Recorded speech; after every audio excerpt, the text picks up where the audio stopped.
Bonjour à toutes et à tous les gars, j'espère que vous allez tous très bien. Aujourd'hui, on se retrouve pour une nouvelle vidéo. Donc on a Bitcoin qui est en train de rebondir dans la supply que je vous ai partagé dans la dernière vidéo. Donc je ne sais pas si vous vous souvenez, on avait un petit peu revu notre plan de base qui était plutôt baissier. On l'a modifié légèrement pour potentiellement avoir donc une structure H4 qui serait de l'inducement, donc simplement une zone à venir récupérer. Donc on est bien revenu dans la zone que j'attendais et on devrait avoir une réaction. Donc est-ce qu'on est bullish, est-ce qu'on est bearish, est-ce qu'on va aller chercher peut-être les 52 000 $? Je vais vous répondre aujourd'hui, je vais vous dire comment est-ce qu'on va pouvoir le savoir étant donné que c'est assez compliqué? Dans tous les cas, je m'attends à un rebond que je vais vous partager juste après. On ira voir également le Solana, l'Ethereum, également le Total 3, donc toutes les cryptos hormis Bitcoin et Ethereum qui est pour le coup extrêmement bullish. Je vous avais partagé il y a plus d'un mois dans une vidéo YouTube mon scénario à propos du Total 3 et jusqu'à présent on est en train parfaitement de l'exécuter. Après ça, on ira voir le Tao ainsi que le RNDR. Donc j'espère vraiment que la vidéo vous plaira, si c'est le cas, n'hésitez vraiment pas à la liker, à vous abonner. Si ce n'est pas déjà fait, n'oubliez pas de me rejoindre sur mes autres réseaux qui sont directement en description. Et puis dans tous les cas, je vous souhaite un bon visionnage. Allez, on est parti.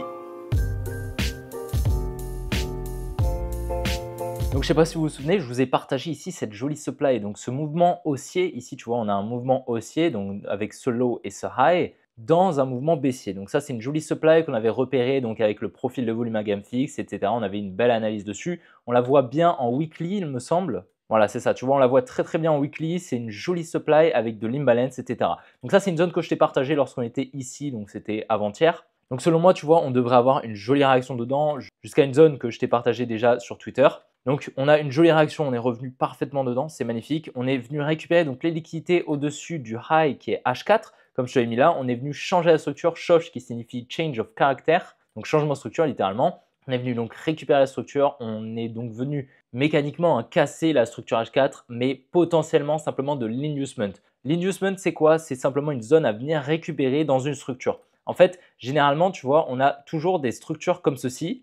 Donc ça, imaginons, c'est une structure H4, sauf que cette structure H4, elle va venir être cassée pour venir exécuter la structure daily. Et donc le marché évolue comme ça. Donc la structure daily, en fait, elle se dessine comme ceci. Sauf que dans cette structure, avec la fractalité des time frames, tu as une petite structure comme ceci qui va être cassée pour venir récupérer les liquidités, tac, retracer le mouvement, donc refermer les ordres en négatif, donc effectuer la mitigation, c'est ce qu'on appelle comme ceci, et également recréer la liquidité pour continuer la structure. Donc c'est pour ça, tout ça en fait, c'est de l'eau là, c'est de l'inducement, tu vois, on vient les récupérer pour venir exécuter la higher time frame. Et c'est potentiellement ce qui est en train de se passer ici. Donc on vient simplement récupérer, tu vois, la structure ici pour piéger beaucoup de monde, récupérer des stop loss, etc. pour finalement continuer la structure baissière en daily. Donc voilà, il y en a pas mal qui ne sont pas d'accord avec moi. Je peux comprendre, d'accord, il n'y a pas de souci. On a pris quand même une belle performance d'environ 24%, donc tu vois, c'est sympa. Comment je vais savoir si on va partir beaucoup plus bas ou pas? Là, littéralement, comme je te l'avais expliqué, le bottom pour le moment, il est assez clean, d'accord? Sur le Bitcoin, il est assez clean.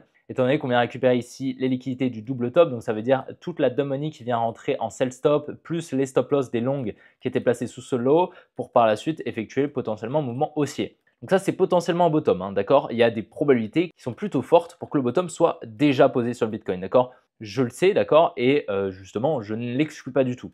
Maintenant, je m'attends au minimum, tu vois, à un retour ici, environ les 60 000, 61 000 $. On va pouvoir prendre cette demand également en compte. Donc, tu vois, dans cette zone ici. Qu'est-ce qu'on va avoir dans cette zone? On aura soit une accumulation, donc potentiellement un support qu'on va venir créer en lower time frame, qu'on va venir liquider pour repartir à la hausse. Donc ça, ce serait super intéressant. Par contre, si on a une redistribution, ça veut dire une création de liquidité où on vient peut-être conforter une trendline, quelque chose comme ça, tu vois. On vient laisser beaucoup de liquidité au sud. Là, par contre, tu vois, je pourrais potentiellement trouver un short pour aller spéculer à la baisse. Et à ce moment-là, potentiellement que le bottom ne serait pas posé. Donc voilà, on a deux scénarios. Pour le moment, on ne peut pas définir si oui ou non le bottom est posé. Selon moi, il y a des probabilités pour que ça le soit, il y a des probabilités pour que ça ne le soit pas. Pour le moment, on ne peut pas savoir, d'accord? Enfin, du moins, c'est très compliqué. Ceux qui vont te dire que le bottom est posé, bah, généralement, ils vont agir potentiellement avec de l'émotion, d'accord? Moi aussi, j'aimerais bien que le bottom il soit posé. Maintenant, voilà, si toi, tu penses que le bottom est posé, il n'y a pas de problème, d'accord? Si tu as une analyse, etc., qui est derrière, il n'y a aucun problème. Personnellement, moi, je saurai si le bottom est posé en fonction de ce qu'on va faire ici dans cette zone. Comme je te l'ai dit, si j'ai une confirmation ou non, d'accord? Donc potentiellement qu'on pourrait avoir un bottom qui se pose ici, un deuxième bottom ici, donc potentiellement, d'accord? On va surveiller ça. Dans tous les cas, ici, le bottom, bon, il n'est pas magnifique, mais dû aux liquidités qu'on est venu récupérer, comme je t'ai dit, sous le low des 57 000, on peut potentiellement donc avoir posé le bottom ici, mais on a pas mal de liquidités tout de même. En tous les cas, la structure daily est toujours baissière avec un high juste ici selon moi. Donc, on pourrait complètement faire quelque chose comme ça et il ne faut pas l'exclure selon moi. Donc, on va regarder un petit peu ce qui se passe en lower time frame. On va aller sur cette charte juste ici. Je t'ai partagé un setup il y a une petite heure, il me semble, sur le Bitcoin. Donc magnifique, on était venu ici créer une trendline, tu vois. Et je t'avais partagé ici la liquidation qui était très très jolie. On n'était pas venu casser la structure malheureusement. Mais voilà, je t'avais partagé ça sur Telegram et selon moi, on allait venir protéger ce high juste ici. Donc, grâce au transfert main forte main faible qui a eu lieu juste au-dessus de cette trendline, la money est passée haussière à la cassure de la trendline juste ici, d'accord, ce qui a permis à la smart money en face de vendre, ok. Donc, on aurait pu protéger ce high, donc protéger les positions de la smart money injectée en vente pour venir effectuer des plus bas et venir récupérer les liquidités qu'on a ici aux 64 000 $ et ici aux 62 300 $, ok. En fait, ce qui s'est passé, c'est pratiquement ce que je t'ai dit à l'instant, simplement que ici, on n'avait pas cassé la structure, on n'avait pas de confirmation finalement pour rentrer. Mais en fait, on est simplement venu passer au-dessus de la trendline, on est venu distribuer avec un buying climax, un automatic rally, un ST, un uptrust. Donc là, en fait, on a créé une nouvelle trendline, une résistance littéralement qu'on vient liquider juste ici. Donc c'est tout simplement une liquidation dans la fractalité d'une nouvelle liquidation. La grande liquidation a eu lieu là, ok, donc c'est en gros ce mouvement ici, sauf que la petite liquidation de la distribution a lieu juste là. Donc en fait, ce setup a permis à la smart money de créer la contrepartie à l'achat, lui permettant en face de vendre grâce au carnet d'or, d'accord, qui fonctionne grâce au jeu à somme nulle, d'accord. Il faut un acheteur pour un vendeur. Donc malheureusement, je suis passé à côté de cette entrée, je faisais autre chose ici, là, dans cette phase juste là, et malheureusement ici, j'avais pas eu de changement de structure. Et lorsque j'ai vu qu'on repartait à la hausse, je suis allé faire autre chose, bref, et malheureusement, j'aurais pu rentrer, tu vois, ici avec un changement de structure, ici dans la fractalité, on aurait eu une très belle entrée. C'est dommage, c'est pas très grave, d'accord, il y aura d'autres entrées bien évidemment. Dans tous les cas, pour le moment, comme je t'ai dit, on était revenu parfaitement dans la supply que je t'avais partagé. On vient récupérer ici les liquidités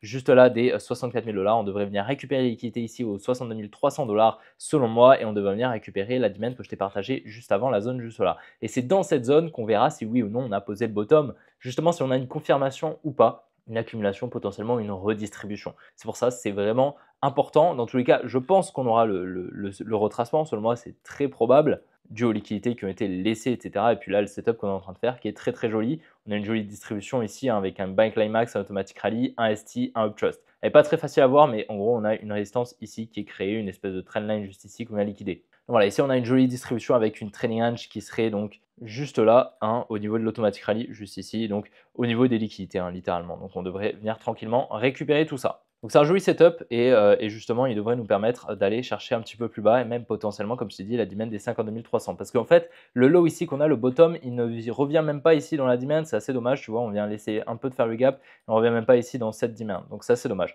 On va surveiller ça dans tous les cas, mais comme je te dis, il serait vraiment pas impossible de venir faire quelque chose comme ça et voilà, c'est comme ça, d'accord. J'essaye de rester objectif sur le graphique, toujours, et dans tous les cas, voilà, on pourrait potentiellement avoir de l'investment, c'est quelque chose qui se fait assez souvent. En tout cas, je remarque quand même qu'il y a beaucoup de gens qui sont assez bullish. Donc maintenant, bon, à voir, mais il ne serait pas étonnant de venir en piéger quelques-uns et peut-être que justement, là, il y a beaucoup d'espoir, tu vois, sur le marché avec cette petite hausse. Peut-être que c'est un piège, un bull trap, à voir. Tout comme sur Bitcoin, Solana revient parfaitement dans la supply que je t'ai partagé ici. Donc, je te l'ai partagé avant-hier, tu pourras aller voir. Dans tous les cas, je t'avais dit que si on venait casser ce high, on shiftait la structure, donc on changeait de structure. On est venu récupérer ici les liquidités au-dessus de ces highs, non pas au-dessus de ce high malheureusement, mais au-dessus de cela. Très bien, on a eu une distribution LTF. À présent, on devrait venir casser la structure LTF, donc en venant casser ce low juste ici et venir récupérer, selon moi, les liquidités qui sont juste ici. Voilà, selon moi, là, on devrait venir récupérer tout ça, là, ce gros support, et poser le bottom juste en dessous. Tu vas faire vraiment quelque chose comme ça, et là, on pourrait repartir. Donc, avec une accumulation en lower time frame, quelque chose comme ça, on crée un support qu'on vient liquider, et à ce moment-là, on pourrait poser le bottom juste en dessous de ce support. Selon moi, vraiment, ce support crée énormément de liquidité. On a énormément de liquidités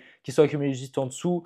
Ces liquidités, c'est de la contrepartie en vente qui permettrait à la smart money de racheter, de placer ses positions grâce à la contrepartie. Ok. Donc, il faut savoir que potentiellement, on pourrait avoir un ETF Solana. Il faut savoir que les gros, d'accord, les gros poissons, les baleines, la smart money, littéralement, elle ne va pas se placer pendant la news de l'ETF. D'accord. Voilà, une news littéralement concernant l'ETF, mais on devrait avoir un gros placement de la smart money qui devrait avoir lieu sous ce support. D'accord. Et après ça, on pourrait potentiellement avoir une news de l'ETF qui fait exploser littéralement le cours du Solana. Donc ça, c'est pas impossible. Mais ça, d'accord, c'est une hypothèse que j'émets, c'est pas impossible. Dans tous les cas, il faut savoir que la news aura lieu après le placement de la smart money. Le placement de la smart money aura lieu en amont de la news. Donc ça, c'est important à savoir. Elle se place bien évidemment avant la news, d'accord? Parce qu'elle connaît la news avant nous. Donc voilà, c'est quelque chose à prendre en compte. En tous les cas, là pour le moment, le setup est très clean. On est bien revenu ici chercher la supply que je t'avais partagée. Donc c'est pour ça, je suis assez content. On a bien regardé le graphique de manière plutôt froide, objective.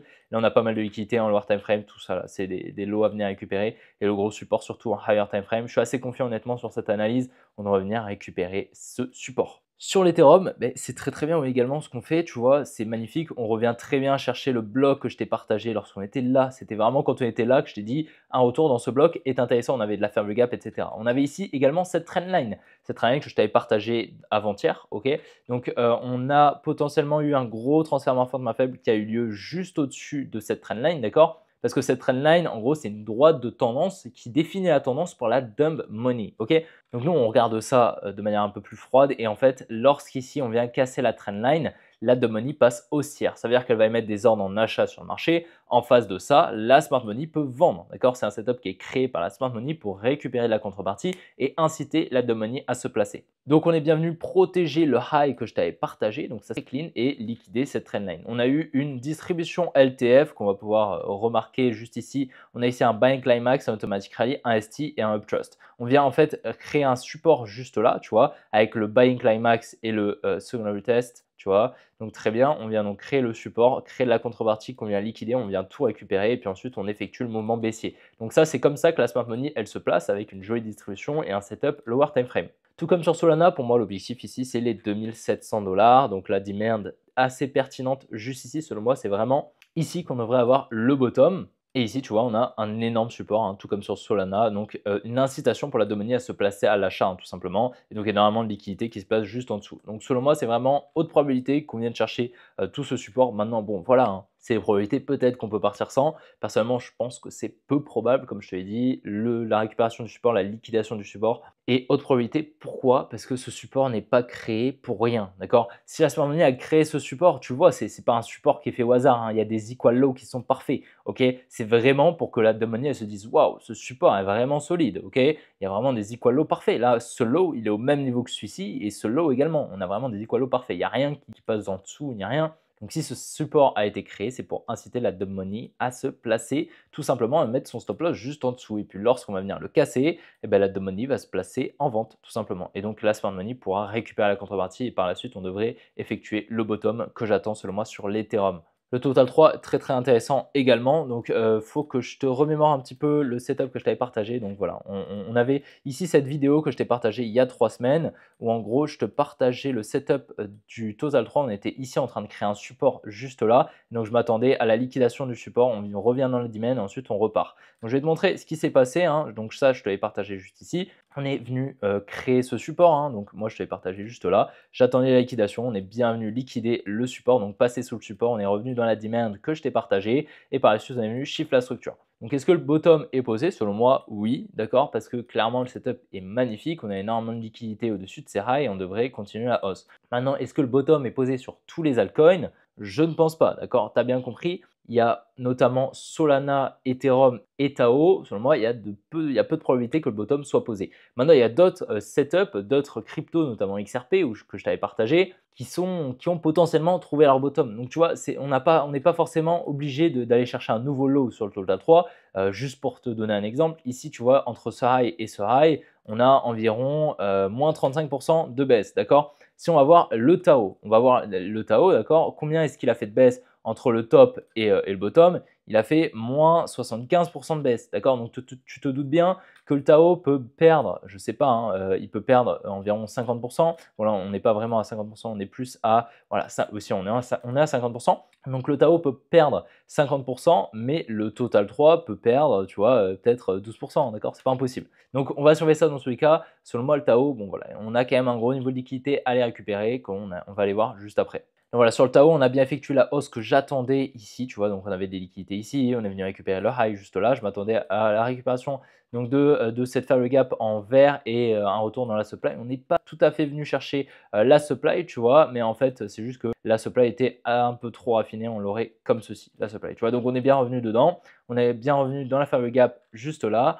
Et donc à présent, tu vois, je m'attends à la récupération de ce support. Pareil, hein, si ce support, ces equal low parfaits ont été créés, énorme support, il est énorme, tu vois. Le support, il dure combien de temps? Il dure 180 jours, d'accord? C'est pas rien, ça fait une demi-année, d'accord? S'il a été créé, c'est pour qu'il soit récupéré. On pourrait poser le bottom juste en dessous. Selon moi, c'est très probable. Puis voilà, ça créerait, comme je te l'avais dit, une épaule tête-épaule, donc une incitation à la money à se placer en vente juste en dessous et donc ce qui libérait énormément de contrepartie pour que la smart money puisse se placer juste ici. Donc selon moi, il y a de fortes probabilités. Maintenant, on m'a demandé est-ce que ça vaut le coup de vendre ici du Tao et de racheter ici? Non, d'accord? C'est s'exposer à un risque inutile, d'accord? La fluctuation ici, bon bah OK, il y a 100 à aller chercher, mais finalement, d'accord, lorsque le Tao sera beaucoup plus haut, ce sera négligeable, d'accord? Il n'y aura pas grand-chose à aller chercher. Simplement, ce que je peux vous conseiller, bien évidemment, ce n'est pas un conseil financier, c'est de faire un petit peu comme moi. Donc moi, j'ai racheté sur plusieurs zones, hein. Ici, une zone qui était intéressante, c'était là. Donc moi, j'ai racheté vraiment ici. Ensuite, j'ai racheté, il me semble, ici ou là, je ne sais plus trop. Bref, à la liquidation en gros d'une trendline qui était là. Donc voilà, et donc là, pour le moment, je n'ai pas racheté et je rachèterai ici. Tu vois, j'aurai 3 points d'achat, un ici et un ici. Et donc, ce qui fait que j'aurai un prix d'achat moyen, je pense, par ici, ok?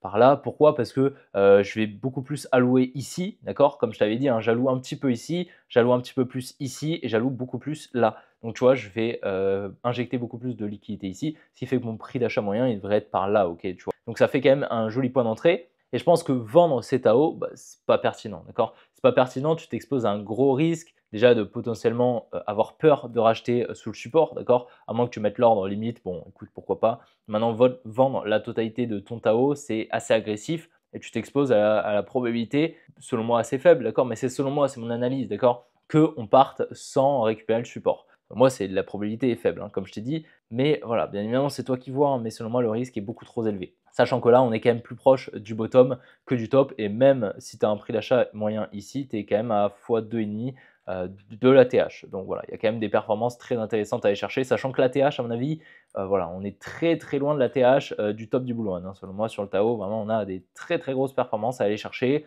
Donc voilà, selon moi, il y a un gros niveau de contrepartie à aller chercher ici au niveau des 200 $. Donc selon moi, on devrait aller le chercher tranquillement, poser le bottom et ensuite repartir. Est-ce qu'on a le top? On va aller voir un petit peu ce qui se passe en lower time frame. On a ici des equal high, donc une petite résistance juste ici.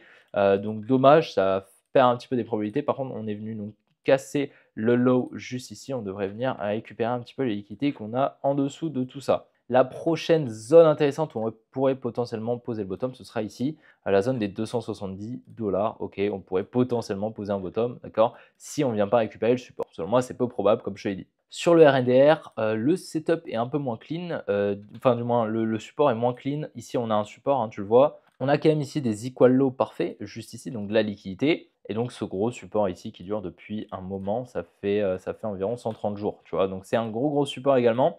Et je pense que le bottom devrait se poser juste en dessous, donc environ ouais, les 5.3, environ dans cette zone, tu vois. Environ les 5.3. À plus court terme, le setup est pas extrêmement clean.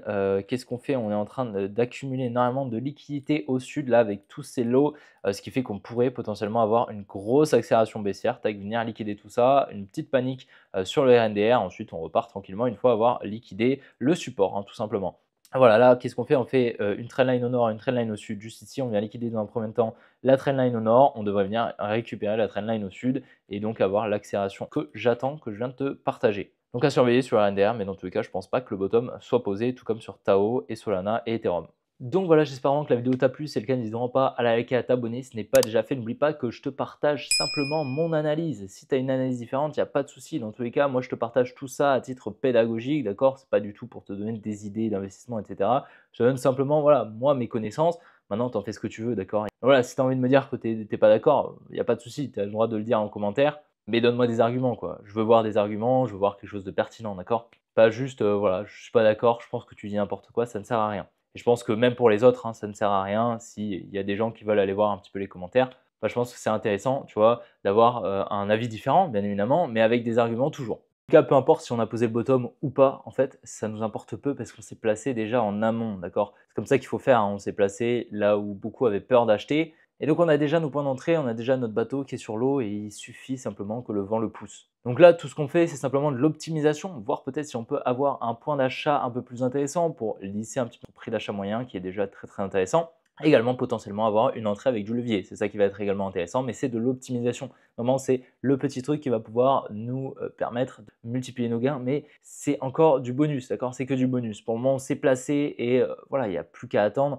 On a déjà des points d'entrée qui sont très intéressants. Donc on va bien évidemment surveiller ça comme d'habitude. Je vais te partager hein, ce qui se passera potentiellement aux 60-61 000 $ sur Bitcoin, comme je te l'ai expliqué aujourd'hui. Et puis voilà, j'espère vraiment que la vidéo t'a plu. Si c'est le cas, n'hésite vraiment pas à la liker et à t'abonner si ce n'est pas déjà fait. N'oublie pas de me rejoindre sur mes autres réseaux sociaux directement en description. Et puis, je te retrouve demain pour une prochaine vidéo comme d'habitude. Allez, ciao les gars!